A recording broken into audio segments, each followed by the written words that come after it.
If you are a parent, you cannot afford to miss today's show because it could change the way you protect your child from sexual predators.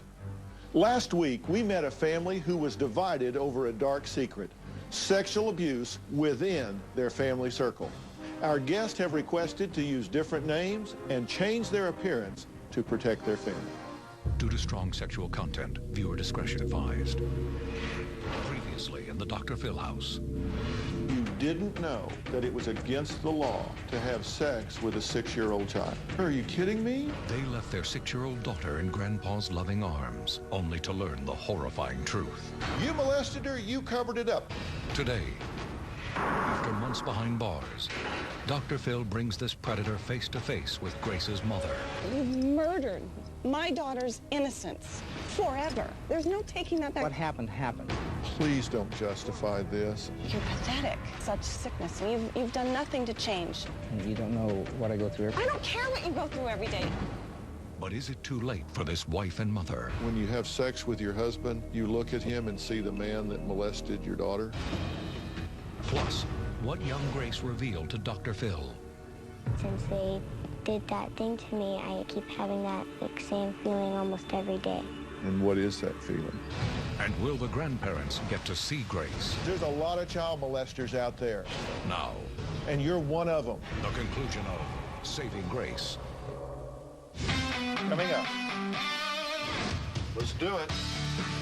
I want you to get excited about your life. Here we go, in 10. Stand by, camera 6. If you're going to talk to me, you're going to have to be honest. Stand by, Dr. Phil. Showtime. This is going to be a changing day in your life. I'm taking people with real problems and moving them into the Dr. Phil house. I'm going to put you under a microscope. Need a camera here, need one here. I'm putting cameras everywhere to see what really happens behind closed doors. I am moving in with you. Last week, we introduced you to Kat and Todd and their 9-year-old daughter, Grace. 2 years ago, Kat and Todd left Grace in the care of her loving grandparents, Steve and Ann, like they did most weekends. What happened next is absolutely on the short list of every parent's worst nightmares. When my daughter was 6.5, she was molested by her grandfather. In that moment, my whole world changed. I put my hand between her legs and touched her, thinking this would be something she liked, like giving her a piece of candy. I heard this voice in my head that said, be more aggressive, and that's when I unzipped my pants. I said to her, if anything like this ever were to happen again, I want you to run and tell the first adult you see. And she said, well, I did tell my grandma. I was giving her her bath, and that's when she said to me, Grandpa was rubbing my vulva.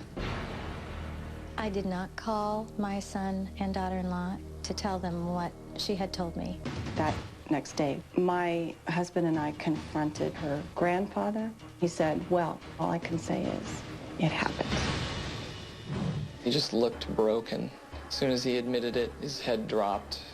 Steve was originally charged with 2 counts of lewd and lascivious conduct against a minor. I got a year county jail time. A county year, which is effectively 8 months.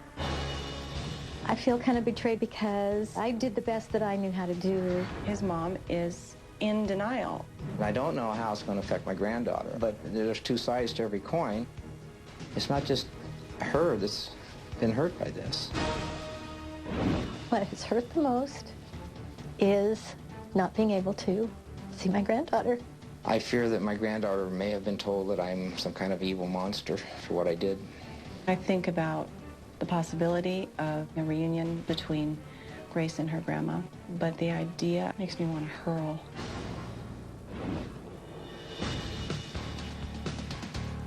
I feel utterly betrayed because we trusted him. And when I think about what he did, I feel physically sick.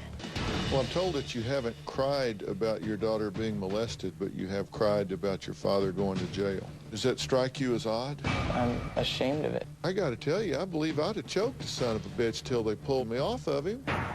See, I'm all about getting everything on the table, and I want you two to watch me talk to him. Can you handle hearing the truth?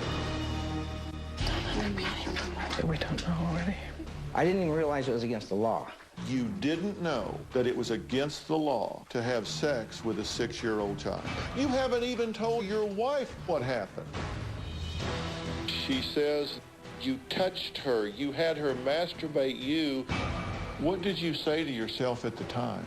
I hate to use the word possessed, but something else was controlling my thinking.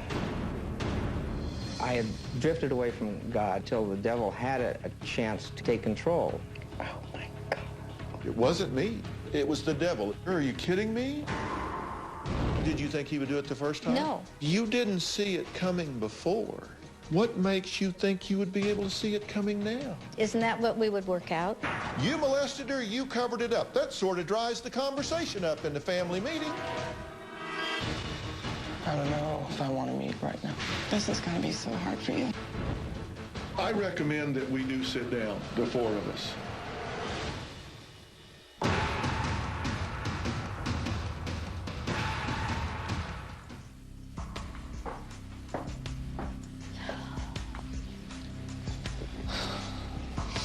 Well, I've talked to both couples here separately, and I thought it was good that we all sat down together just so everybody knows where everybody else is.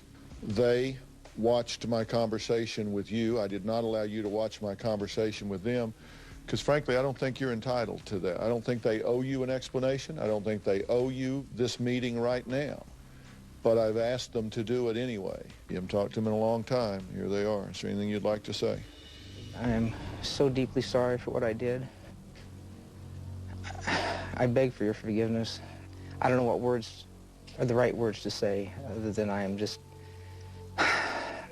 so sorry. And I hope there's some way you can forgive me. I know I let you down so badly, put you, and especially you, in such a terrible position. And I want the best for my granddaughter. Is there anything you wanted to say? Well, I think you know how sorry I am. How I totally dropped the ball. I didn't do what I should have done because I couldn't believe it would ever happen in this family, ever. I love my granddaughter. She's just the light of my life. She always has been. I never would have let her be harmed. When she did say what she said to me, at that moment, I made up my mind that I would never let her be alone with her grandpa again. Please, please, please don't justify this. For God's sake, she told you. You didn't report it. That's right. You should have. I mean, don't damage what little progress we've made by justifying. No. I don't want to justify it. I haven't yet heard anything from you guys as far as taking complete responsibility for this. And I don't see how we can come back together until you guys have come to that place.